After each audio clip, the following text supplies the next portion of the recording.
Citizens of Lawton, thank you so much for watching today.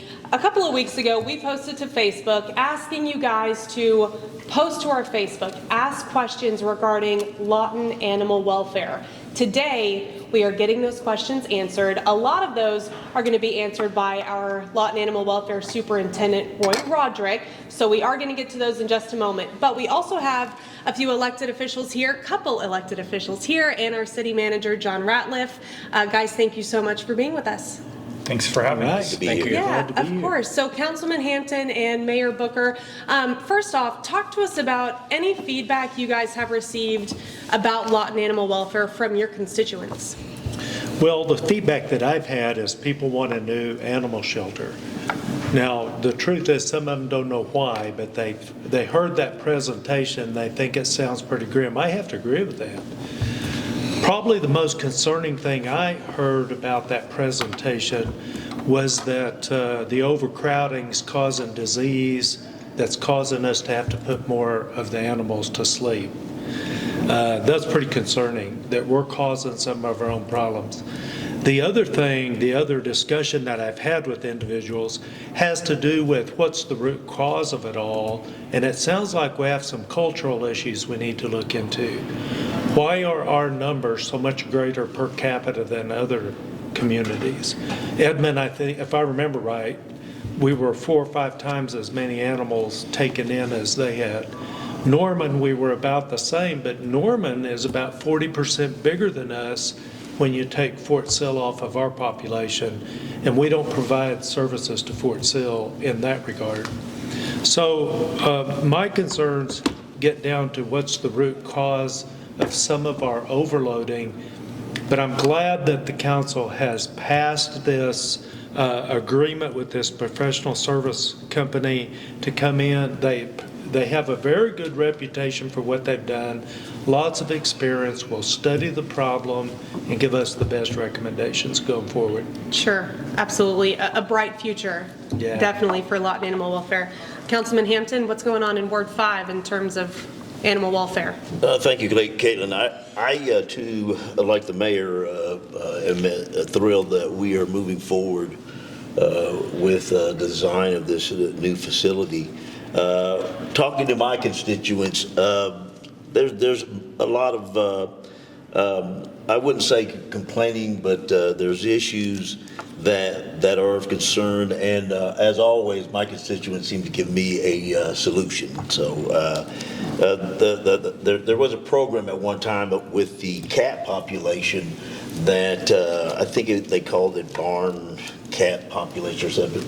They would take the lead cat, neuter it, and then put it back in the mix with the other cats, and thus there was a population control of the cats. And I've had some of my constituents actually ask about that program, and I'm not sure at this point whether we're still doing that or not. One of the other things is the spade and neutering program of controlling the population of how many cats and dogs. I mean, actually they're talking more of dogs, but how many dogs and the population of them, because as we all know, unlike humans, dogs kind of throw off quite a few offspring. So that was one of the things. I had one last thing that people were concerned about, and that was the business in the neighborhoods of people's breeding dogs to sell them, and some of the controls that are there, especially the breeds that they would think and consider more aggressive, the pit bulls and that sort of thing, because there have been injuries and things in the past that have caused some serious issues in the community. So those really are some of the things that we hear from our ward, and I'm sure that if we move forward with new facilities and better staffing, that some of these will change. And of course, I'm sure that the city manager and Roy are going going to deal with policy and some of the things that will help with some of those. Sure, and Mayor and Councilman Hampton both mentioned on Tuesday, council approving that professional services agreement with GH2 Architects. Kind of exciting just to imagine the prospect of a new Lawton Animal Welfare Shelter. Roy, talk to us about your excitement for just that even being up for discussion. It is very exciting. I'm overwhelmed. I'm glad to see that we're moving forward with that. I mean, it's for the animals. That's the main thing. That's what we want at the shelter, something Sure. for the animals. Okay, and City Manager Ratliff, haven't heard from you, but talk to us about your role in making this all come to fruition. Well, we're going to take the feasibility study from GH2. We're going to see what it says. So they're going to make a recommendation as to whether or not we need a new shelter or whether we can add to the existing shelter and expand our scope of services. So once we get that back, we'll take a look at it. We'll consult with council and we'll chart a way forward in the most efficient way possible. Very good. Mayor, Councilman, is there anything else that you want to add before we let you go? I know that you two are both probably busy. Yeah, I do have another appointment. Thank you for that. And thank you for giving us opportunity. And thank you for doing this. Of course. Thank you for connecting with the citizens. We've talked about being more aggressively transparent. This fits that picture. Thank you. I want to say something about the True North Statement, because the True North Statement is about creating a community where families can thrive. I don't think you can have a community where families can thrive without proper animal control, and that doesn't, and when we think about animal control, we don't just need to think about capturing animals. We need to think about the entire picture, the ordinances that control breeding and everything, as well as a catch and release program possibly for our cat population, which is important, by the way. I have a cat that patrols my house at night. He sets off my cameras, and I love that cat being there. So anyway, this is absolutely a True North venture for our citizens. Thank you. Yes, sir. Councilman Hampton. Yes, I want to echo the fact that our True North Statement that we have adopted is this is it in action. We're actually wanting to reach out to the community, and I think it's important to know that our animals are really family members to most people. So they tug at our heartstrings, and they really bring a new dimension, an added dimension to family life. So these things are really, really important for us to address, and it certainly is. Appreciate you doing this for the opportunity for us to reach out and let the community of Lawton know that we are being True North in solving some of these issues. Very good. All right. Well, Thank we're going to you. let Mayor and Councilman go, and we're going to reset, and we'll be right back. Thank you.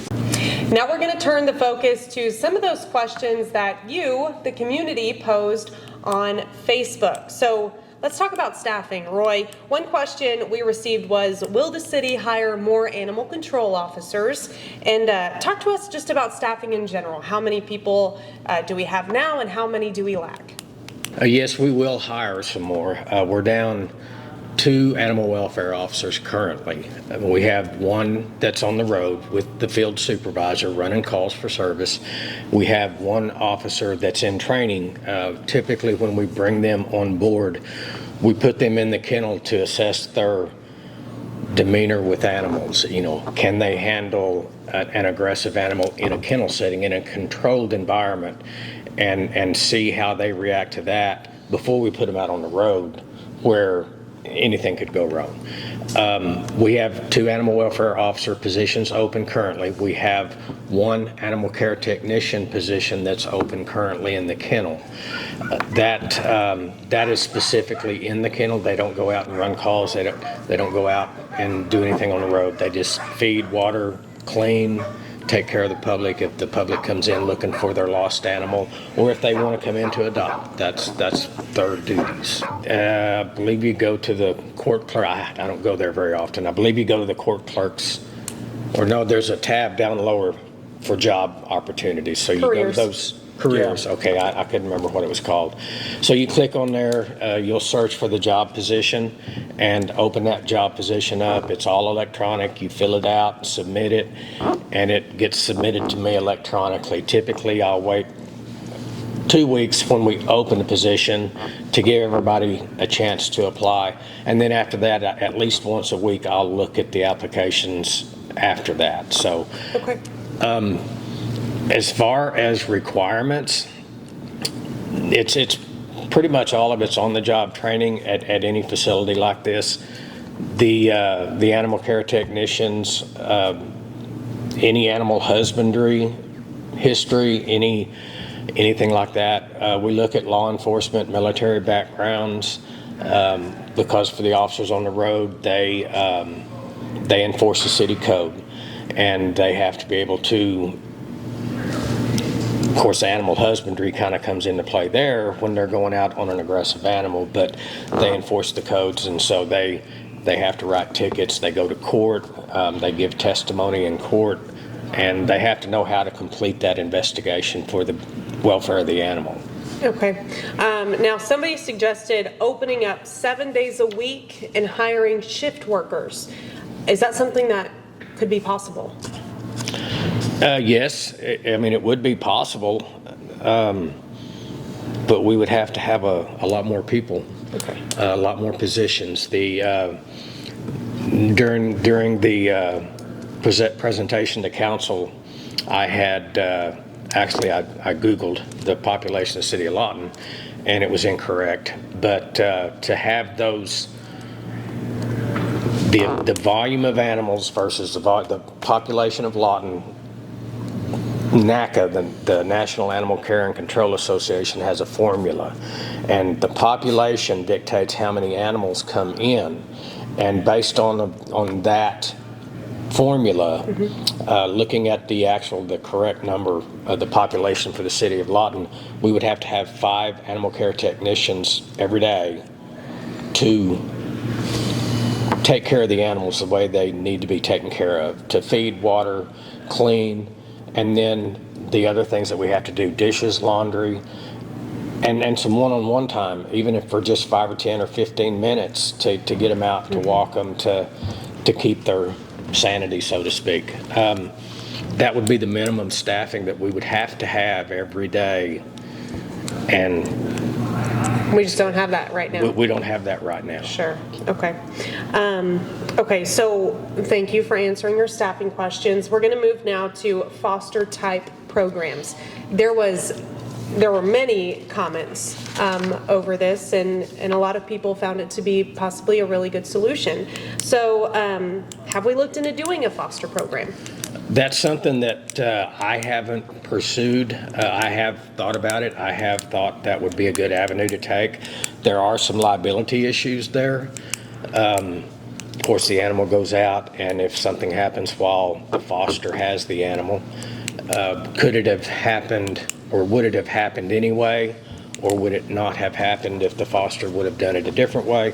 But the main thing that I'm looking at right now is Oklahoma City Animal Welfare has a foster program, and they've had a lot of people come in to foster these animals. Well, they had to close down because of flu. I believe it was a flu outbreak.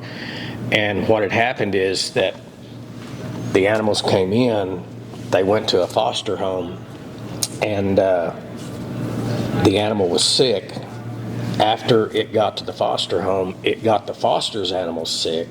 So Oklahoma City had to pay for the care of the foster animals. So all of these things would have to be looked at. I mean, there would have to be legal documentation, waivers or agreements, whichever way it ends up going.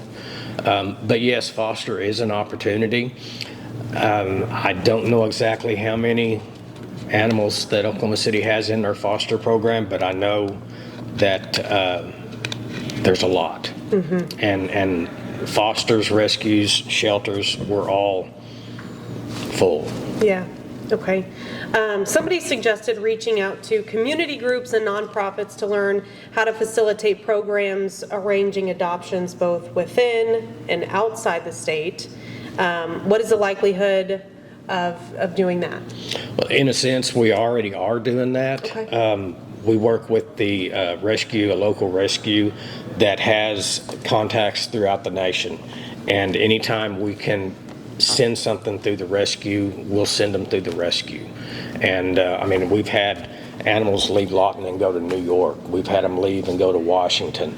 The thing again is rescues are full, as are we. Our rescue coordinator the other day, the rescue person, their coordinator, stated that there was another local shelter that had been sending 65 every month a year ago, 2 years ago, and now all they can do is maybe 20 or 25. But they got to be healthy, they got to have health certificates, they got to have all the paperwork, because you're talking about animals that are crossing state lines.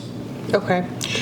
I think we can do more, though, to build and foster relationships with larger organizations like the Humane Society and others to get more resources. The Humane Society does come and pull from us also. Okay.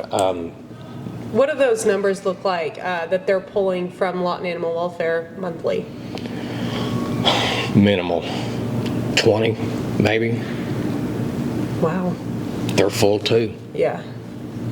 Okay. And they can't, they're full, and or they can't get fosters. The fosters that they have, I mean, the Humane Society, Comanche County and Lawton Humane Society is all foster based. It's home, they do it at their homes, and they either the fosters they have are full, and they can't get other fosters, they can't get more.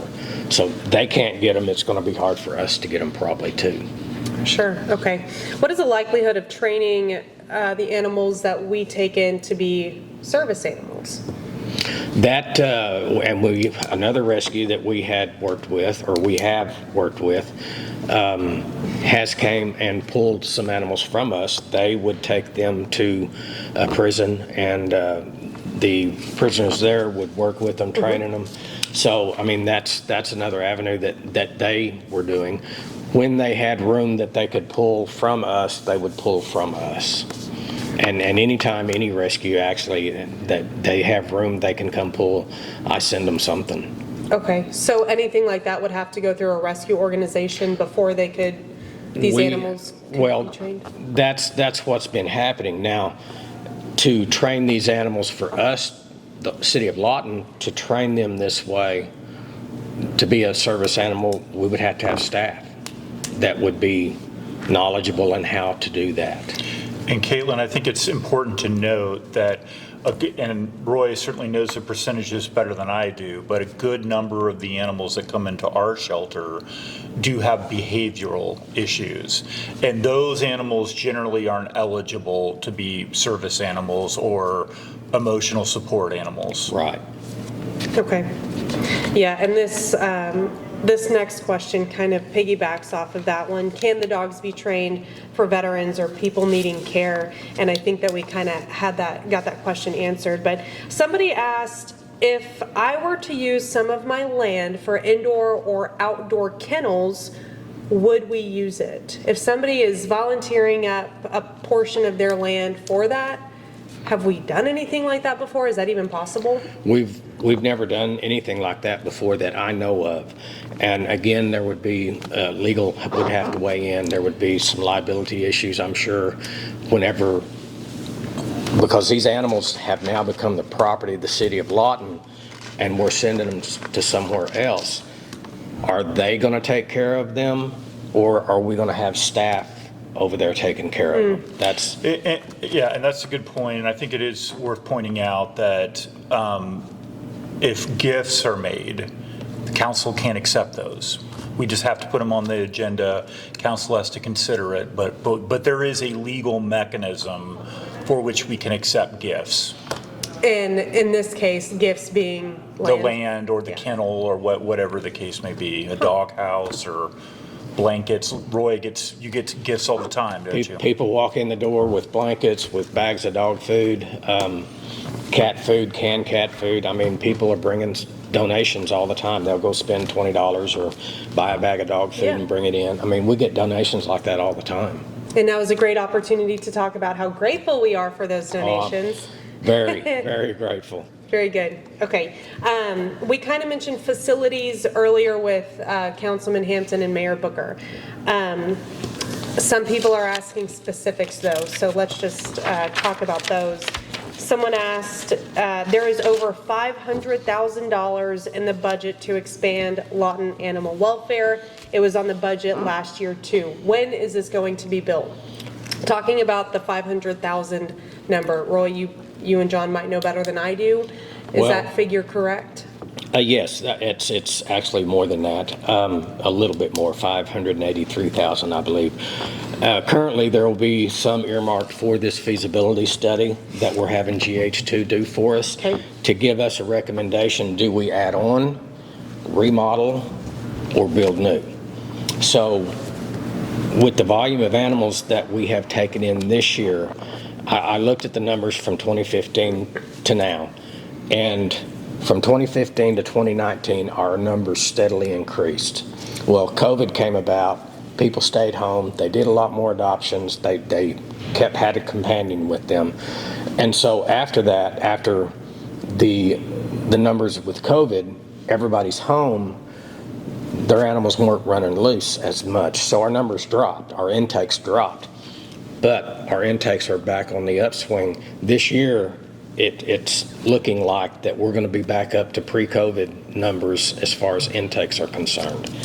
So, yes, we're going to have this a lot more to deal with. But the building itself, we have to know what we're going to do. The current kennel was built in the early 1980s, I believe 1982. It wasn't built as a shelter would be built now. So, I mean, with the disease control and everything like that, in 1982, they probably, I don't know how many animals they brought in, but not near what we are now. But it's not, it's all one room. So anything comes in, everybody's in the same room, so to speak. So we struggle daily, cleaning and things like that to try to keep it sanitary. But as far as when we can build it, time will tell. I mean, we're doing the feasibility study. We'll see what's recommended. We'll take it to council. They'll vote on it, and then we'll go from there. Okay, so another question that we had was, what happened to the plans/funding to build a separate adoption center on Lee, right in front of the dog park? This was something, whenever I saw it, completely new to me. So fill us in. Well, that was the plans. We had it wasn't complete, I guess you could say, as far as a set of plans and everything, but there were plans kind of drawn on paper. Unfortunately, the funding for that building fell through, so we weren't able to go ahead and move forward with that. Okay, simple enough. Okay, so controlling the population. Somebody asked, can we implement a TrapNeuter Return program within the city? They commented, this sure would lift the burden of trapping cats and spaying and neutering them with their own money. Have we had any programs like this in the past? Do we have one now? Can we implement something like that in the future? We had an organization called Fix Lawton that organized shortly after, I think in about 2015, 2016, in that time frame. And the person that was over the Fix Lawton had a lot of trouble with the people that were doing what they were doing. They were going on private property and trapping cats and everything. They signed up with Fix Lawton. The city was never involved in it as far as coordination or any of the legalities of it. And after a period of time, Fix Lawton just pretty much dissolved and is no longer an organization. The TNR program, Trap, Neuter, and Return, it is a good idea. I know there's other cities that have done something like that, and it would work. But again, staffing, I mean, when you look at the number of cats, I mean, like Councilman Hampton was saying in his neighborhood, and it's not just his neighborhood, it's all over the city. The number of cats, if you had people that would allow the city, if it was a city-run program, it would take probably more than one person to run all the traps that we would set, or it would have to be just one person, and we would focus on one area at a time. But it would take some time to get it done. Yes, we do have a vet on staff now, and that is something we could do. Again, legality, going on private property and things like that, we would have to have everything set up, all the paperwork drawn up, permission to go on the property, and all of that stuff.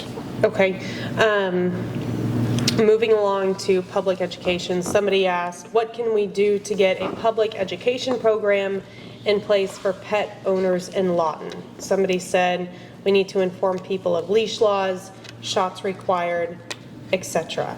If you want to talk about this from your angle, and I can probably chime in on this too, because it's kind of my title, Communications and Marketing Manager. So you go ahead and tell me what you think. We have in the past, and it's still there, although it's hard to find on Facebook, some of the information that we're talking about here, and a promotion on Facebook would be good, and that's something that I have been intending to do, but I'm busy as always. Just taking the time and having the time to sit down and create a picture or whatever and posting the code on there. That was part of my plan when I took over, was to start picking a code and putting the information out, what the code is and what it means in a sense. We do have, I have gone out to schools, civic organizations, and I'd be more than happy to go to any school, any civic organization, and go talk to people. We do those by invite, so I mean they have to invite us typically to go and do something like that. But I'm more than happy to do that. And yes, the Facebook posts is in the plans, with the webpage now that we talked about. We'll have information on there also. Yeah, and just you talking about something as simple as a Facebook post, maybe we could call it, maybe you didn't know Monday. Maybe you didn't know what our leash laws are. Here's what they are in layman's term. We don't want to overwhelm our community with a lot of jargon that you might not understand, but bottom line is, make sure your dog or animal has a leash, and just make it simple for people. And that's a lot can be on my part, making sure that gets posted. Just part of that public education effort that we're trying to do. I like that. It has you make a note of ring it? to it. Very good. Also, And it's also always available in the code. Yes. So it's in the animal chapter within our city code. right, and part of that website that we're building that we haven't launched yet, because we're still kind of fine-tuning it, the more frequently asked questions, what those laws are, very accessible on this new webpage. Release date, TBD, I apologize for that. We're really trying to get it done though, and it's gonna look really nice. So that's kind of what we're doing on the public education front, but That's another thing. I mean, the pet owners need to ask. They, as an animal welfare officer, I ran into so many people that didn't know, but they didn't know to ask. I mean, that's when you get a car, there's laws and you have to find out. But when you get a dog or a cat, maybe you don't realize there are laws that at the state level, at the city level, they need to, about anything you do anymore, there may be a law for it, so look into it, find out. And no question is a stupid question. Never. I would rather answer the question than have to come out and enforce the code. Yeah, than anybody get in trouble. We don't want that. Right. Okay, so this is a topic that a lot of citizens we don't want to know the answers to, but I think that it's important to be transparent on euthanasia, because a lot of people had questions about the euthanasia rate at the shelter. So what is the rate now? How does it compare to previous years? We were over 70%. I think it was about 73% this last month. Through the summer, we did drop considerably. And part of that reason was the intakes. We had 126 puppies, if you will, less than 6 months that came into the shelter. A canine is still considered a puppy up to a year. I don't really have the numbers for those, but 126 out of 327 were under 6 months. Many of them are challenged. They're wormy. They have health issues. They're the ones that the people couldn't sell, and that's what ends up with them. Our numbers, barring that couple of months, are consistent with what we have had in the past.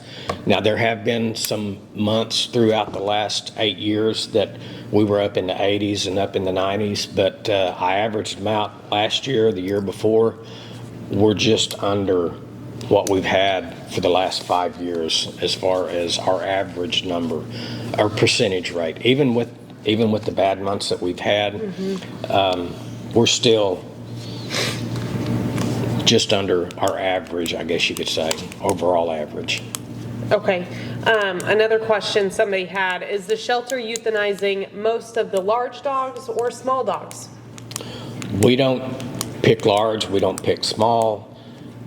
We look at behavior, we look at a sickness, depending on what it may be.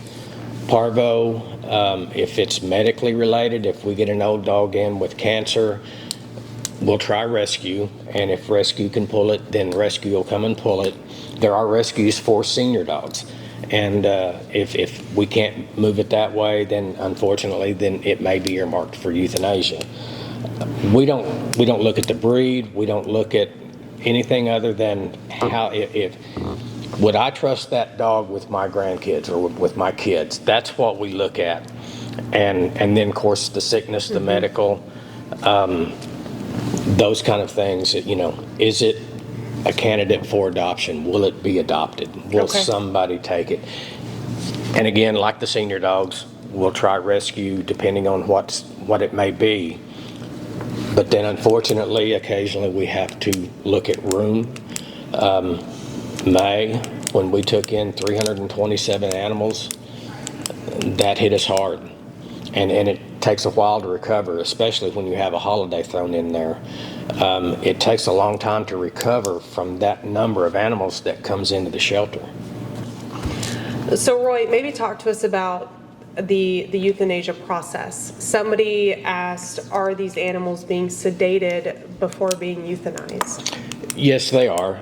We do, when we take them to be euthanized, we have a medication that we inject into them. It's intramuscular, and it sedates them, knocks them out, makes them go to sleep, however you want to call it, medical wise. But yes, they do get sedated before we actually inject the sodium phenobarbital. Okay. Thank you for answering that.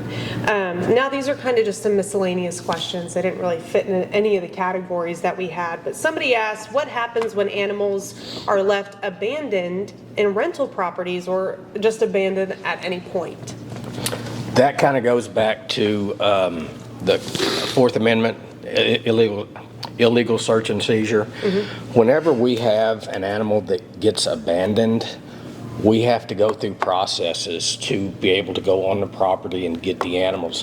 Now, depending on the situation, our code spells it out for us, our city code, when it comes to the abandonment. Are they in the backyard? Are they in the house? Are they being taken care of? Being a military town, we have military families that go home to visit for vacation, and maybe a friend comes by and feeds them, but he don't get out. He don't get off work until late. So you're living next door to him. You don't see anybody come by, but he comes by after dark, and that's when he takes care of the animals. So It depends a lot on the situation, what we do, and how quick we do it. But if the animal is accessible, we are feeding and watering that animal until we can go ahead and pick it up. We leave a note on the door. We call it a door knocker. We'll leave a door knocker on the door. And it's very important because we've had a lot of people take that door knocker and call us and say something. I mean, they tell us something, but now we have to start that process over again. Maximum, 72 hours, and we'll go get the court order to go get that animal. Okay. But leave our door knocker up there. We go back out the next day. If it's still there, we'll update it with the date and time that we're there. We'll feed and water the animal. We'll do it again the next day. At any time during that process, if everything gets met, we can go ahead and pick it up. But at least by 72 hours, if we haven't got the animal, we'll be getting the court order to get it picked up. Okay. Okay, great answer to that question. Somebody else asked, how can we crack down on backyard and accidental breeding? We need more staff. You see it on Facebook all the time. Got to litter puppies and, free to get home or $50 rehoming fee, whatever the case be.